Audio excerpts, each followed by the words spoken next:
La siguiente es una realización de En Perspectiva Producciones. Pese a que José Mujica renunció al Senado en octubre de 2020, y aunque su sector, el MPP, va avanzando en la renovación generacional, el expresidente sigue siendo un protagonista importante de la agenda política aquí en Uruguay, en la región e incluso más allá de la región.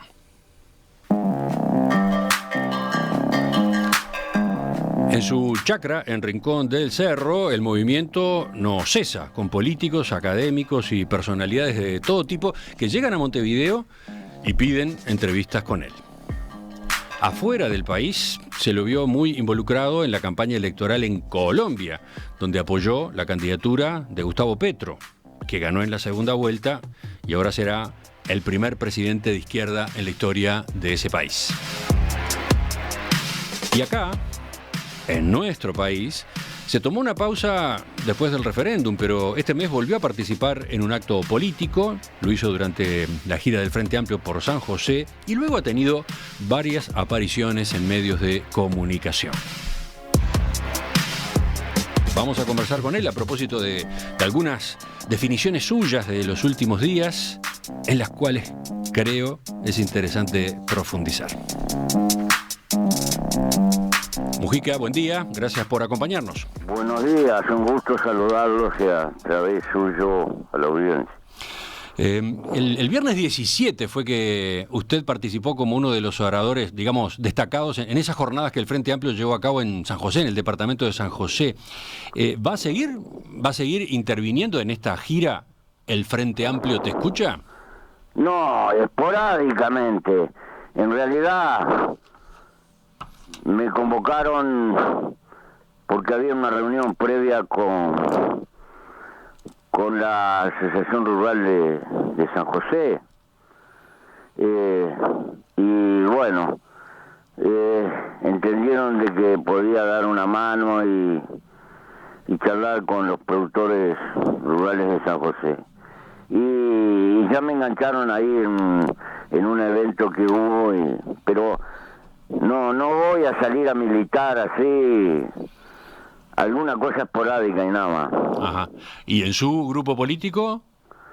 En mi grupo político alguna vez me llaman por teléfono y me comunican algo y alguna consulta me hacen, pero estoy alejado desde el punto de vista práctico porque me parece que es lo que corresponde. No hago otra cosa que poder dar a veces algún consejo como corresponde, pero la gente que está decide por sí misma. Le hacía estas preguntas porque habíamos hablado de qué forma hace política o de qué forma está vinculado con la política en la entrevista anterior, y usted había marcado más o menos esto que está contando. Me interesaba saber si había habido algún cambio, digamos, en esa actitud. No, al contrario. Me paso días y días y días que no salgo ni de la chacra. Pero recibe visitas, ¿no? Sí. Ese movimiento, decía yo, no afloja. Eso sí, eso permanentemente. Viene gente del exterior y amigos, gente, yo qué sé, casi soy una especie de tótem turístico. Esa definición está interesante, está divertida. Tótem turístico. ¿Y cómo le cae ese papel? ¿Cómo le resulta? Por un lado, me imagino, es una satisfacción para usted que tantas personalidades, algunas importantes de afuera, quieran tener un intercambio mano a mano. Por otro, supongo que, no sé, la agenda puede terminar siendo un poco cargosa. Cuéntenos sobre cómo maneja esa parte de su vida. Lo que pasa es que no tengo más remedio que hacer frente, porque si no quedo como un viejo asqueroso o algo por el estilo. Y no puedo. Y no salgo porque está la moda de la foto, me como cada plantone por ahí, y uno no puede decir que no. Esa parte sí le resulta espesa, la gente que le pide fotos por ahí, por la calle. Claro, porque me como cada plantone y yo sé que es una moda que está impuesta y hay que acompañarla, si no se queda muy mal. Entonces me retraigo, no salgo. Entre la pandemia y el asunto de la foto estoy bastante recluido. Menos mal que estoy en una chacra, me gusta la tierra. Ahora ando un poco rengo porque por momentos me olvido que la edad que tengo. El otro día me puse a cortar un palo para la estufa, hice una palanca ahí y hace como 10 días que estoy embromado en la rodilla. Cometo el error de olvidarme de los años que tengo, pero bueno, vamos tirando bien. Para terminar con lo de las visitas, ¿qué le dejan a usted? Porque quienes quieren verlo, obviamente tienen sus intereses, tienen sus razones para encontrarse y llegar hasta su casa. ¿A usted qué le aportan? A veces información, a veces un poco de alegría y conocimiento humano. Del punto de vista práctico, en general es poco, aunque en algunos casos me ha servido. Por ejemplo, recuerdo la campaña electoral que tuve una discusión con el modelo chileno. Bueno, no había semana que no pasaran 2 o 3 chilenos y no había uno que me hablara bien en materia de reparto de Chile. Y yo tenía, es una cosa curiosa, me daba cuenta que los números de la economía daban una idea, pero la desconformidad en la sociedad era enorme y parecía brujo. Al poco tiempo saltó aquellos líos de Chile que son muy conocidos. Bueno, a veces esas visitas me sirven para tener una idea de, más allá de la literatura oficial, de cosas que pasan. Uh-huh. Con Colombia es un caso distinto, porque ahí estuve involucrado en el proceso de paz, acompañé a Santos, lo conocía bastante, compuse una especie de comisión honoraria de garantes con un expresidente de España, en fin, y la cosa me venía muy mal, muy mal. Ya vamos a volver a Colombia, seguramente en la segunda parte de esta entrevista, pero como empezamos por temas de acá, le pregunto primero por la política uruguaya. En el último plenario nacional, el Frente Amplio aprobó un documento de estrategia política en el que se establece que el partido debe fortalecer su perfil opositor. ¿Usted está de acuerdo con ese posicionamiento? Mire, yo ni siquiera me hice la pregunta. Si es oposición, es oposición. Ahora, yo creo que lamentablemente no existe un intercambio que pueda crear un aliento constructivo. Hay diferencias muy grandes y se puede hablar, sí, con cualquiera, pero no dialogar, en el sentido, cuando dialogo voy a convencer y me expongo a que me convenzan, total o parcialmente. Todo diálogo significa un margen de riesgo, porque significa un intercambio. Eso no existe. Y bueno, creo que si el Frente decidió eso, se hará cargo de esa decisión. ¿Usted entiende que el Frente debería poner de su parte en busca de ese diálogo que fuera más productivo? Yo creo que hizo todos los gestos posibles, pero no hay condiciones y punto, ya está. Ahora hay que aceptar como es la realidad. El presidente del Frente Amplio, Fernando Pereira, sorprendió a muchos con el tono que adquirió, que adoptó desde que entró en funciones y sobre todo después del referéndum sobre 135 artículos de la LUC, ¿no? Asumió un papel muy combativo con el Poder Ejecutivo, confronta todos los días con el oficialismo, tanto en la prensa como en actos políticos, lo hace sobre temas muy variados. Algunos analistas señalan que hay un riesgo de desgaste. ¿Qué dice usted? Yo pienso que el gobierno sigue haciendo campaña electoral. Es una de las características más notables que tiene este gobierno. Permanentemente, insistentemente y naturalmente es el que da el juego, y en la medida que da el juego cosecha respuestas. Incluso tengo un cierto temor interno. Ese temor no es por el frente. Tengo temor de que nos estemos deslizando a una especie de argentinización de las relaciones políticas, que sería un rotundo fracaso por lo que es la historia política en general del Uruguay. Pero puede ser que sea subjetivo mío. Hace unas semanas Astori dijo algo parecido, ¿no? Advirtió por lo que él percibe como una fractura indisimulable y hasta creciente entre el gobierno y el Frente Amplio. Sí. Yo tengo esa sensación porque mis años en el Senado, entre otras cosas, me permitieron intercambiar y prácticamente cosechar algunos amigos que estaban ubicados políticamente en el campo de la oposición.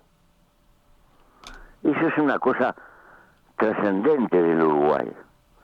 Tener discrepancia y diferencia política, pero tener un íntimo y hasta subjetivo respeto de un adversario. Y veo que esas cosas francamente han desaparecido de la escena política. Y bueno, creo que era una de las fortalezas del Uruguay y que bien vale la pena recordarlo. Recordarlo y exhortar a... ¿Exhortar a quiénes? Que se mantenga, porque ¿qué queda de la democracia representativa si no existe el intercambio?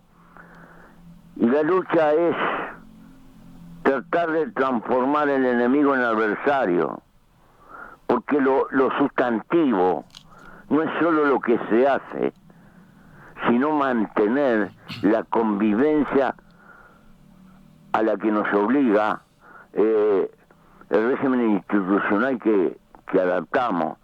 Ahora, si se va a estar en el juego parlamentario, en el intercambio, en la cosa, como perro y gato, la flauta, es muy difícil poder funcionar.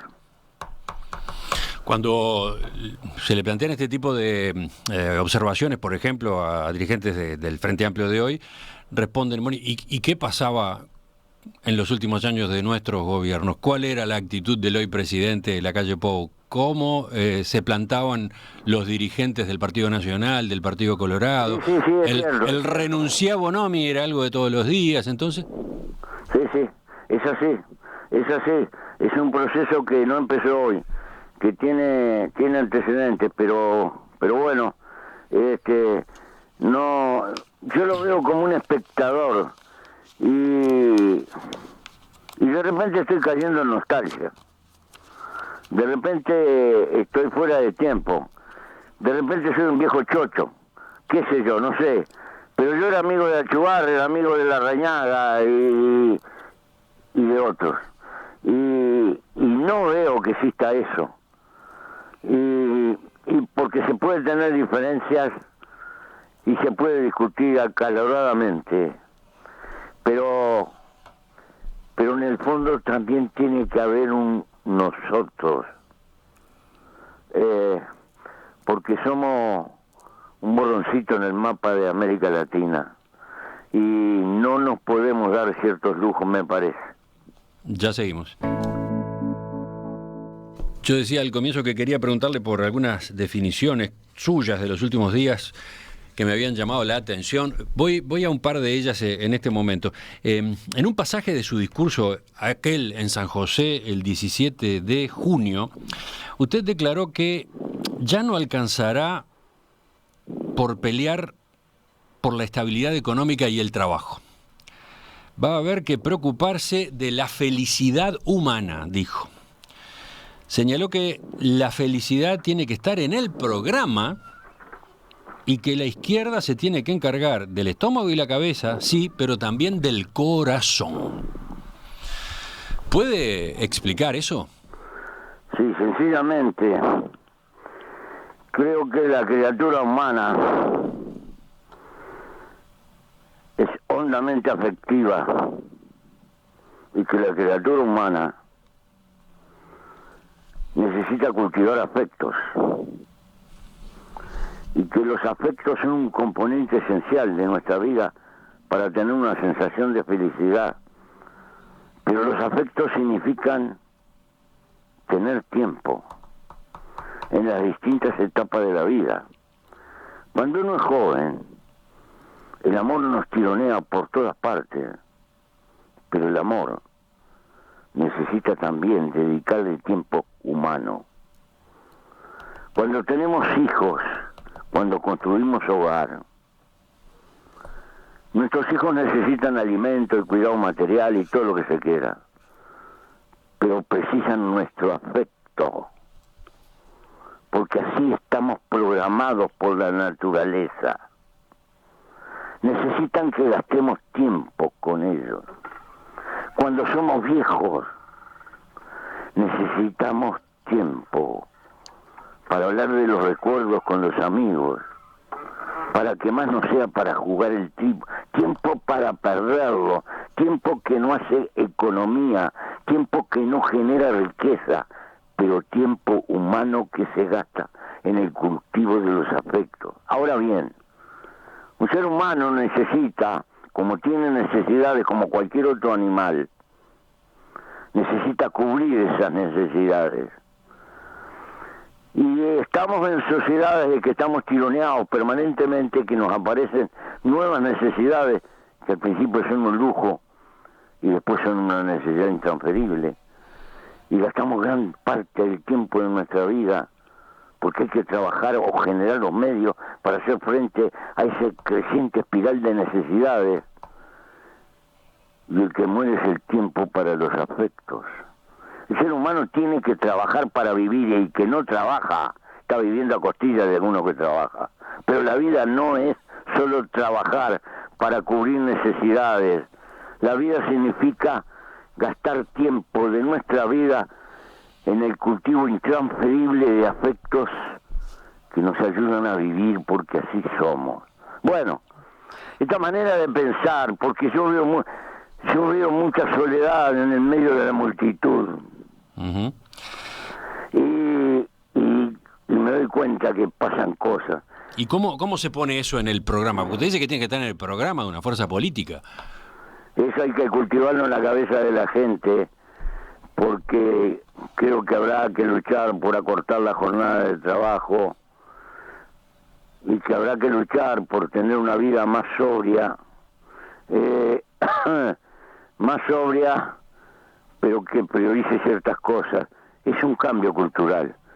Sí, hay una paradoja allí, porque una parte importante de los puestos de trabajo hoy se relacionan con esa economía, no sé cómo llamarla, consumista, que usted de algún modo está cuestionando, ¿no?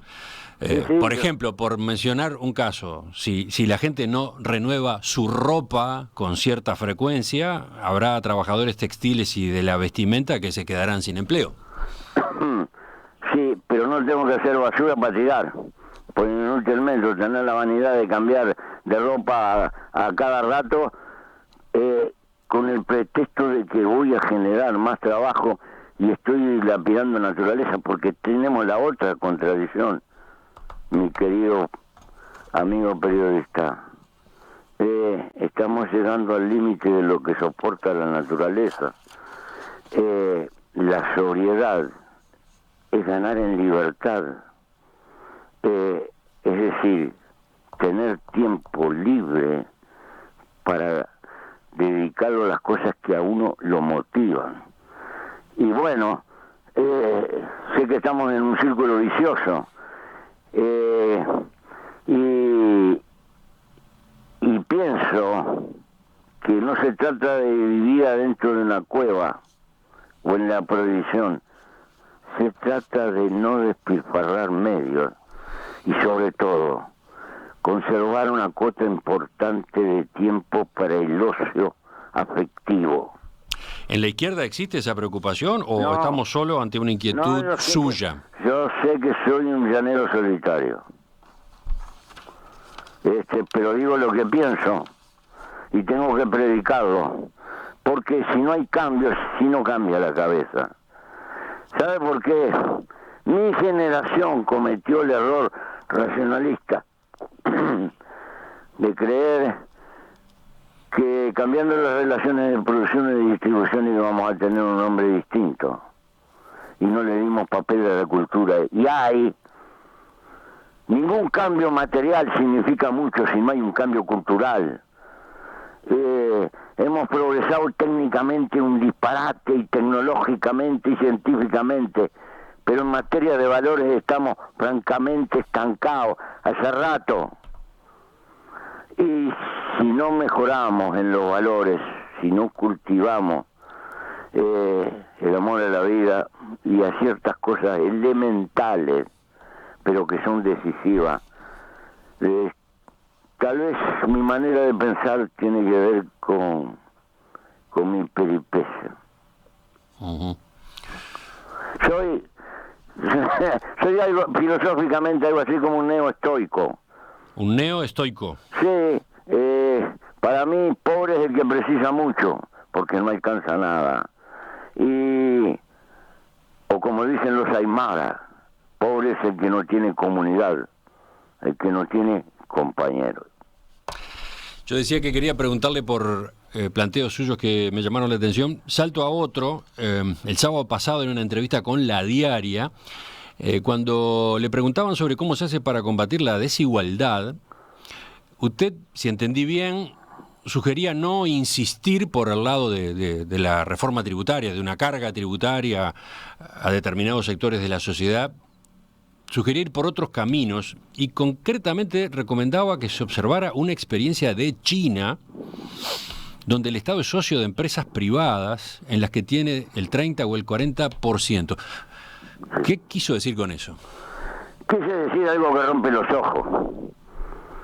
El mundo está lleno, aún en los países ricos, con estados pobres que están tapados de deuda, salvo el Estado chino, porque en el año 2000 tenía más o menos el 35% del patrimonio productivo de China, y 20 años después, con tasas de crecimiento del 6, el 7, el 8% anual, sigue teniendo el 35%. Es un Estado rico. Por supuesto que ellos tienen sus métodos, su camino y cosas que son imposibles. Y pertenecen a una cultura distante. Le cuento una para tener una idea, que la gente se olvida. Cuando Mao llega a Pekín, nacionalizan, en el inicio de la revolución del gobierno, nacionalizan la fábrica textil más grande. ¿Sabe a quién pusieron de gerente? Al dueño. ¿Cómo hicieron? Yo qué sé. Son cosas de los chinos. Pero me refiero a una línea. ¿Por qué? Porque yo sé que hay un mundo ideal que podría ser parecido al que vivió el mundo occidental después de la Segunda Guerra, con la tributación progresiva. Pero ¿qué pasa? No nos ponemos de acuerdo y aplicamos criterios distintos en América Latina, y entonces disputamos quién le da mejores condiciones, el que viene de afuera, y no hacemos otra cosa que perjudicarnos mutuamente por esa vía. Entonces la presión fiscal en un mundo con paraísos fiscales y eso determina un margen de huida del capital tremendo, porque el capital es cobarde, no quiere pagar impuestos, que nos termina perjudicando. Como no vamos a poder arreglar eso por competencia con la región, hay que buscar otros caminos, y se me ocurre que vale la pena pensar ese, porque porque además existen... A ver, pero usted está hablando de que el Estado, yendo al caso de Uruguay, ¿no? El Estado se transforma en inversor. El Estado es inversor en empresas privadas que ya existen, por ejemplo. No, algunas pueden ser que existan o otras que se funden con capital nacional. Hay que estudiarlo, porque el problema es que no le ocurre en el Estado. Todo lo que se quiera, pero... Ha habido experiencias en Uruguay, ¿no? A través de la Corporación Nacional para el Desarrollo, en periodos incluso previos al Frente Amplio. Yo creo que habría que trabajarlo mucho, porque además me he enterado de cosas. ¿Usted sabe de quién es Volkswagen? ¿Quién es? ¿En qué sentido? ¿Quién es uno de los propietarios principales de Volkswagen? A ver. El Estado de Sajonia. Ah, claro. Usted está hablando, claro, de que el Estado sea parte en empresas potentes, poderosas, que tienen buena rentabilidad. Sí, por ejemplo, digo... No, porque acá tenemos experiencia del Estado siendo parte de empresas privadas en problemas, ¿no? De ese lado se ha trabajado. Bueno, el Estado puede buscar una forma interesante. Mire, le voy a contar una anécdota que es real. Cuando insistimos en la política de los molinos, vinieron empresas de aquí, de allá, muchas de las cuales le pidieron crédito al Banco República y pusieron los molinos con plata al Banco República. Entonces terminamos haciendo el papel de la pavota. Pusimos el mercado y pusimos hasta el capital. ¿Usted se refiere a toda la política de cambio de la matriz energética, a la instalación de los parques de aerogeneradores? Sí, entonces, pero además tenemos otro problema que se junta con lo que le dije. Ahora se va a discutir la seguridad social, no quiero ni opinar de eso, está bien. Pero si prolongamos la evolución demográfica del Uruguay, este es un problema trágico que vamos a tener. Por lo tanto, sería inteligente empezar a invertir en inversiones reproductivas cuyo destino inequívocamente sea asignado para respaldar a la seguridad social. Porque en el futuro tenemos este dilema: o subsidiamos fuertemente o vamos a tener una explosión de desigualdad que va a ser una vergüenza.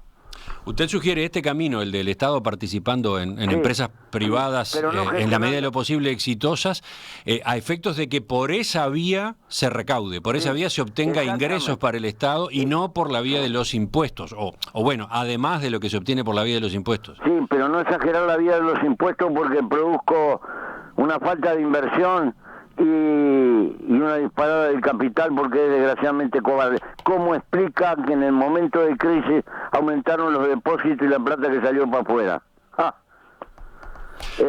Ahí se al revés.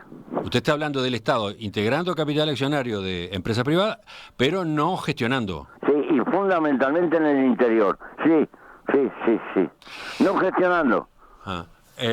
Y esta es una idea, de nuevo, es una idea suya. ¿Tiene algún predicamento en su sector, el MPP? ¿En el Frente Amplio se la llevan? ¿Cómo es? Yo estoy tirando piedra a la azotea, porque la vida es cambio, y hay que intentar aprender del mundo y aprender por todas partes y revisar, porque si tú quieres cambiar no puedes seguir haciendo lo mismo. Entonces yo creo que tenemos que ayornarnos, porque el mundo está entrando en otra época. Junto al capital viene la epopeya del conocimiento, y este país necesita una fortuna para meter en la cabeza de las generaciones que vienen, si no vamos a quedar en el mundo de los irrelevantes. El conocimiento en el conjunto de la población cada vez va a ser más decisivo en el futuro, no en mi mundo, en el que se nos viene encima. Y eso significa que tenemos que desarrollarnos y tenemos que apelar a todo. Pero esta discusión no la podemos tener. Bueno, yo como tengo el tiempo, me devano la cabeza porque tengo antropológicamente el vicio de preocuparme por una época en la cual no voy a estar vivo. A propósito de lo último que venimos conversando, Mujica, esa idea suya, ese planteo suyo para que el Estado ingrese como socio minoritario en empresas privadas exitosas a efectos de obtener por esa vía renta, obtener recursos para financiar, por ejemplo, políticas sociales o para financiar nada menos que los mayores gastos de la seguridad social. Hay oyentes que señalan que ya hay experiencias de ese tipo. Terminal Cuenca del Plata, concretamente, la empresa concesionaria de la terminal especializada en contenedores del puerto de Montevideo, tiene un 20% del Estado a través de la ANP. El otro 80% es de la compañía belga Catunasi. Sin embargo, el Frente Amplio y usted mismo critica la extensión de la concesión hasta el año 2081. ¿Qué responde? Bueno, es un caso muy particular porque establezco un monopolio de la tranquera del Uruguay, sencillamente, y los monopolios privados no son recomendables, aunque la economía moderna está llena de tendencias hacia la concentración oligopólica. La libertad de comercio es una utopía, cada vez está más y más hackeada por las distintas formas de concentración. Pero esta se apoya en la geografía, la tranquera del país, y pienso que se busca la competitividad en muchas áreas y se evita la competitividad en la tranquera. Eso es lo que no puedo acompañar. Ahí está el motivo de su crítica al acuerdo entre el Estado y Catunasi y a la prolongación de la concesión. Pero en cuanto a modelo de participación del Estado en empresa privada, ¿es más o menos eso lo que usted dice? Sí. Desde el punto de vista, estoy de acuerdo con esa línea. Sí, estoy de acuerdo. Y sobre todo, dedicado al interior.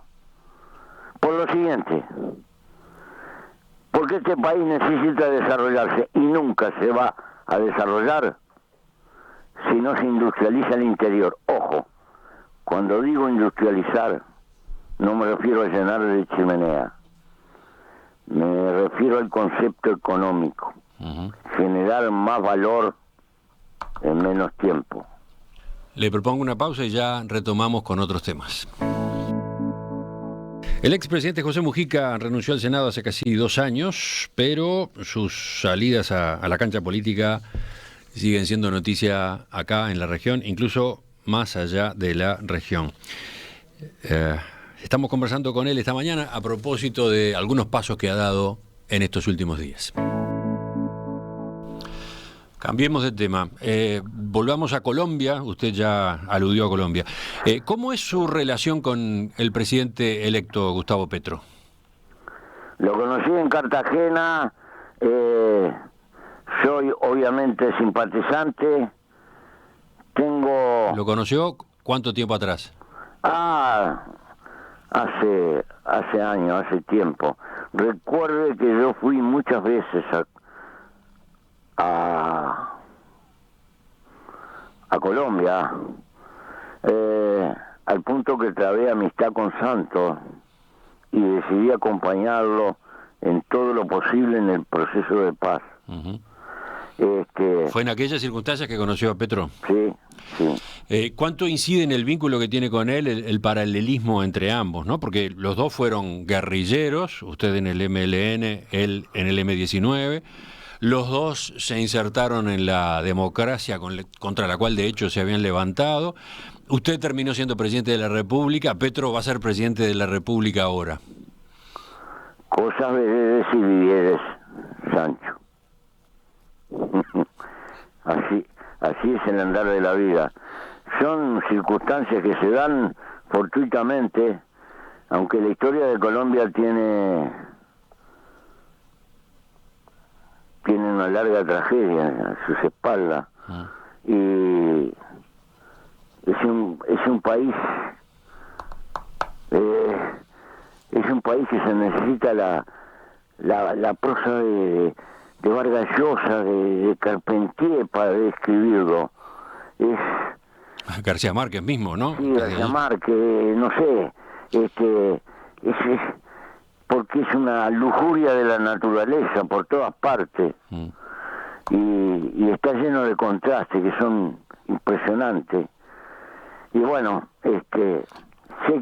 Pero esas experiencias similares han sido justamente motivo para que ese vínculo entre ustedes se afianzara, se afirmara. ¿Eso está de por medio?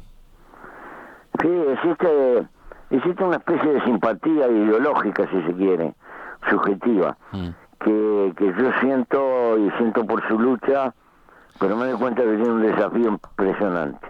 ¿Ya habló con él después del triunfo en la segunda vuelta del 19 de junio? Estoy por hablar, tener una charla en estos días.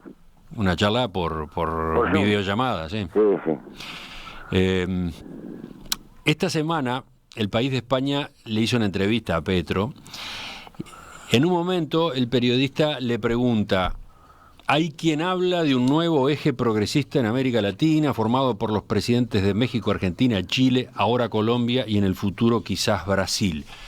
¿Se siente usted identificado? Y Petro contesta a esto, dice: yo diría que acá hay dos fases. Una primera, la que ya transcurrió, basada en los combustibles fósiles, que podríamos llamar la fase de Chávez, de Hugo Chávez. Hubo como una edad de oro de bienestar social, pero que era insostenible porque se sustentaba en el petróleo. Todo eso se derrumbó. Ahora toca abandonar la economía de fósiles, desligarnos del petróleo, carbón y gas y cimentar el desarrollo sobre la base de la producción y el conocimiento. En esto, dice Petro, en esto el progresismo no es que sea muy claro en América Latina. Pero para mí no se puede construir ninguna visión progresista de la sociedad sobre la economía fósil, porque la economía fósil es la muerte. Hay que plantearse un nuevo modelo de desarrollo en América Latina, esa es nuestra función en la agenda, nuestro legado, y ese va a ser el tema de discusión en ese eje. ¿Cómo observa, Mujica, ese liderazgo que Petro se ha propuesto asumir en la izquierda de la región? Me parece notable porque es revulsivo, revisa y apuesta al futuro. La política sin esperanza y por lo tanto sin cambio es una fosilización. Mi preocupación de ese eventual nuevo eje es que tenga una perspectiva distinta y propia y por lo menos que evite los errores del pasado y que tenga el coraje de cometer errores nuevos. A ver, vamos por partes. En primer lugar, por lo que él mismo dice en esto que yo estaba leyendo, implica que se enfrenta conceptualmente con el gobierno de Nicolás Maduro y también eventualmente con el de Lula en Brasil, si es que Lula triunfa en las elecciones de este año. Venezuela, Brasil son países petroleros, muy volcados a la producción de petróleo. Sí, claro que lo son. Expresan esa realidad. Ahora, todos sabemos que en el mundo hay más que razones para un cambio de rumbo energético. Y cuanto más demoremos en adoptarlo, más alto va a ser el costo que vamos a pagar. Acá hay una batalla que ya no es de izquierda ni de derecha, es por la vida. Los equilibrios, lo que está pasando a nuestras espaldas en los equilibrios de la naturaleza es muy peligroso. El hombre, la humanidad se ha transformado en un factor geológico. Nunca lo fuimos, padecimos, hemos aprendido a convivir con los fenómenos objetivos de la geología. Ahora la humanidad tiene incidencia geológica en la vida del planeta y hay que hacerse cargo. Y hace más de 30 años que la ciencia nos dijo lo que pasaba y tenemos que asumirlo. Estoy con Petra en eso, conceptualmente. Pero usted iba un poco más allá, se refería a cómo debe ser esta, ¿cómo decirlo?, coincidencia de gobiernos de izquierda en América Latina, ahora si empiezan a acumularse cambios de este tipo. ¿En qué sentido? Claro, me parece que apostar a la renovación energética es una necesidad de la humanidad y ni siquiera es de izquierda o de derecha. Pero usted hablaba de que tenía que ir más allá en cuanto a cambiar en comparación con la era anterior, con la, entre comillas, era progresista anterior. Sí, sí, naturalmente, porque hay una cosa paralela. Los latinoamericanos no existimos en el mundo. Casi no pesamos en la esfera internacional. Y no vamos a pesar si no tenemos cierta capacidad de concordar y de concordar con lo que hay. Es decir, si vamos a pensar de que todas las repúblicas de nuestra América estén de acuerdo filosóficamente, políticamente, estamos soñando. Tenemos que entender que tenemos que lograr algunos puntos de contacto y de acuerdo, cualquiera sean las diferencias que tenemos, porque tenemos que tener un interés común. El mundo se está organizando a los tumbos, al parecer, en gigantescas unidades. Frente a esas unidades, el futuro vamos a estar desperdigados. Porque la comunidad de Estados Unidos con Canadá y México es una cosa abismal. Del otro lado del océano, China y la India, y Europa con sus contradicciones, idioma, historia de guerra intestina, hace rato que vienen luchando por conformar un nosotros más grande. África increíblemente ha tomado medidas de acercamiento que superan, por lo menos teóricamente, a toda América Latina. ¿Y qué hacemos nosotros? Por eso espero que hagan menos conferencias, menos títulos, menos pasajes de avión, menos fotos, y podamos establecer acuerdos políticos que vayan más allá de un intercambio fenicio, te vendo y tú me vendas. Juntar nuestras universidades, cuidar la inteligencia, etcétera. A propósito de Colombia mismo, a propósito de la tarea que tiene por delante Petro, vio que él ha hecho una definición bastante esquemática de los objetivos, ¿no? Paz, justicia social y justicia ambiental. Si al final del mandato he avanzado en las tres, chévere, será el mejor gobierno de la historia de Colombia, etcétera.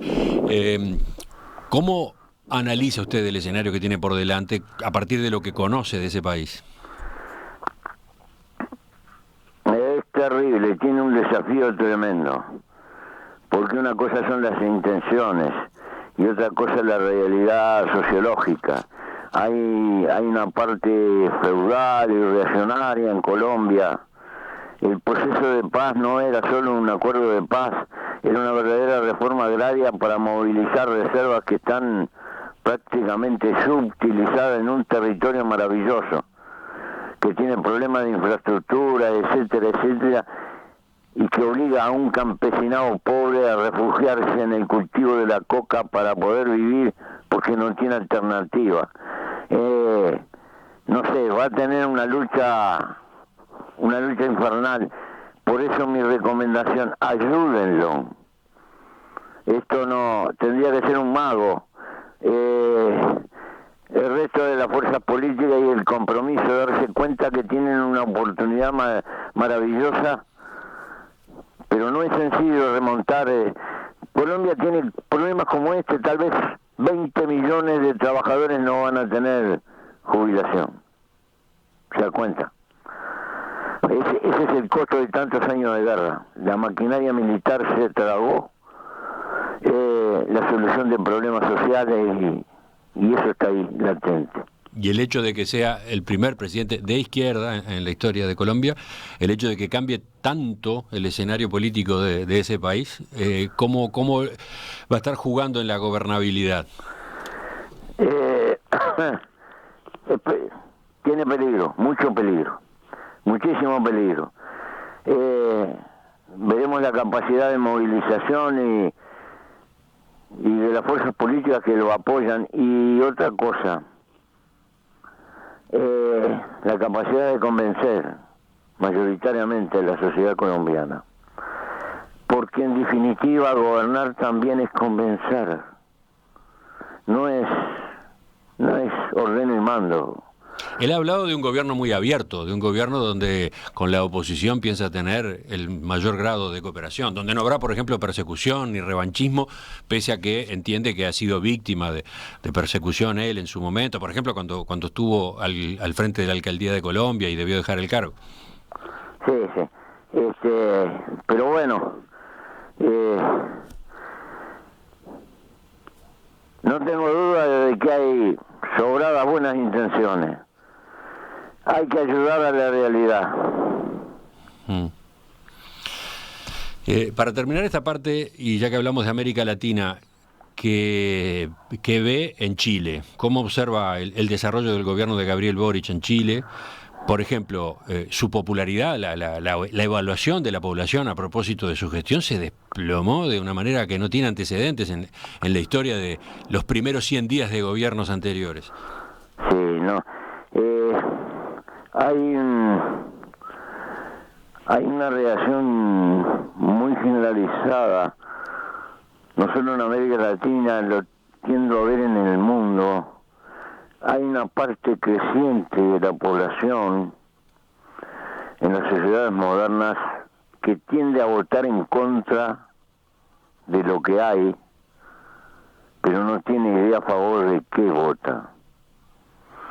Vota más bien por reacción negativa. Lo vi en México porque yo no puedo creer que México, tan rotundamente de golpe, se haya transformado de izquierda. Creo que una reacción masiva de muchísima gente contra lo que había. Y tal vez pasó en otras partes. Lo vi en Francia. La desaparición de los viejos partidos casi tradicionales y al poco tiempo los chalecos amarillos en la calle. Este tipo de contradicción la estoy viendo muy frecuentemente en nuestras sociedades. Algo pasa que no lo tenemos registrado. ¿Y eso cómo repercute ahora cuando Boric, un joven dirigente político de izquierda, se convierte en presidente? Sí, le va a complicar la vida, es evidente. Es evidente. Es evidente que le va a complicar la vida. No sé qué respuesta podrá dar. Es una generación diferente, ¿no? Sí, totalmente diferente. Es mucho más joven que Petro, ¿no? Son generaciones distintas, la suya, la de Petro y la de Boric. Sí, naturalmente. Sí, yo soy Tutankamón. ¿Tiene diálogo con Boric? Hablé al principio cuando agarraba y tuve una conversación y después no he hablado más. Me gustaría poder ir a Chile, pero como me dijo China hace muchos años en Buenos Aires, un día que la fui a visitar, envejecer es no querer salir de casa. Enseguida, después de unos minutos, le planteo un último tema que me ha quedado para preguntarle. Para terminar, Mujica, le propongo que volvamos a la política de acá, de nuevo con ese criterio que yo planteaba al principio de afirmaciones suyas de estos días que a mí me interesaron, me llamaron la atención. Esta semana lo consultaron en la prensa sobre el debate en torno a Guido Manini Ríos, el líder de Cabildo Abierto, su esposa y su suegro, ¿no? Si son o no colonos. Y usted contestó, desde el punto de vista jurídico, es probable que sea como están los papeles. Desde el punto de vista práctico, emotivo y conceptual, no lo es, porque Manini no se sintió colono ni nada por el estilo. Después reaccionó Manini. Ayer en rueda de prensa señaló que sus dichos, los de Mujica, implican un reconocimiento de que las cosas no han sido tan así como las vienen diciendo, sobre todo gente de su propio sector. Es bueno que el presidente Mujica empiece a decir, él lo dice medio a medias, pero ya es bueno que empiecen a aparecer voces poniéndole un poquito de sentido común a esto, agregó. ¿Cómo queda usted, Mujica, con esta postura dentro del Frente Amplio? No. El problema, para mí hubo un estancamiento burocrático en esa gestión que quedó ahí, pasaron años, y y se debió haber arreglado muchísimo antes, pero al principio creo que institucionalmente era imposible y fue quedando y quedando y quedando, y desde el punto de vista de los papeles jurídicamente, seguramente que él aparece como colono y como tal los abogados dijeron su verdad de acuerdo a los papeles que tienen. Pero la realidad es que el tipo nunca se dio por enterado de que era colono ni nada por el estilo, ni funcionó como colono. Acá hay una realidad jurídica y una realidad real que es otra. Así de sencillo. Ahora, quien ha liderado la investigación sobre Manini en el Instituto Nacional de Colonización es alguien muy cercano a usted, el ingeniero agrónomo Andrés Berterreche, que pertenece al MPP, que fue ministro de Ganadería. Porque descubrieron de que estaba eso y a parecer se lo llevaron y dijo lo que tenía que decir. Pero para mí acá hay un problema de sentido común. En la administración pasan ese tipo de cosas que quedan como olvidadas y enterradas. Uh-huh. No es la primera vez ni la última. Hablando de que... Al final los dos tienen razón. Los dos tienen razón, ¿y entonces? Y bueno, habrá que arreglar la realidad. No, pero hay que tomar alguna decisión política entonces sobre cómo manejar esto. Tomará alguna decisión, qué sé yo, no sé lo que va a hacer. Pero yo lo veo con sentido común. ¿No es la primera vez que usted sale públicamente a tirarle un salvavidas a Manini en medio de un embate contra él originado en el Frente Amplio? Pero lo que pasa es que Manini tiene una persecuta encima, en todos lados de conspiración y maldad contra eso del otro. Se la agarró con la justicia también y no puede dejar de ser general. Siempre está con y bueno, ¿qué le va a hacer? Cada tipo tiene su rayadura. Creo que Manini también tiene la suya.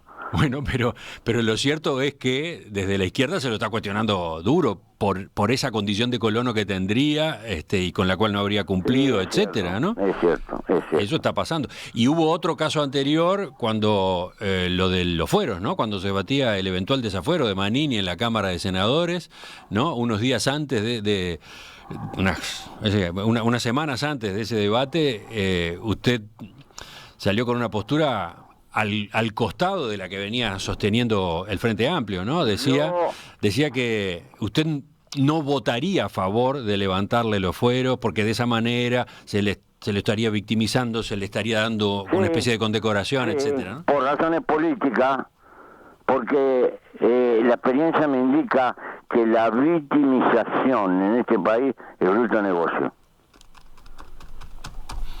Ajá. ¿Y ese mismo razonamiento está aplicando en este caso de ahora, de estos días? No, ahora lo que aplico es que muchas veces en los papeles pasan esas cosas. Para mí no, tampoco lo estoy ni exculpando ni victimizando. Yo creo, a ver, le voy a hacer un lenguaje sencillo, boludez, en el asunto de los papeles. Boludez. Creo que esto ya se lo he preguntado, pero vuelvo, teniendo en cuenta estos últimos hechos. ¿Cómo es su vínculo con Manini? Hace tiempazo que no lo veo, desde que me fui. Lo saludé una vuelta en una reunión en un campamento de colonización. Ah, recuerdo, sí, aquel caso, sí.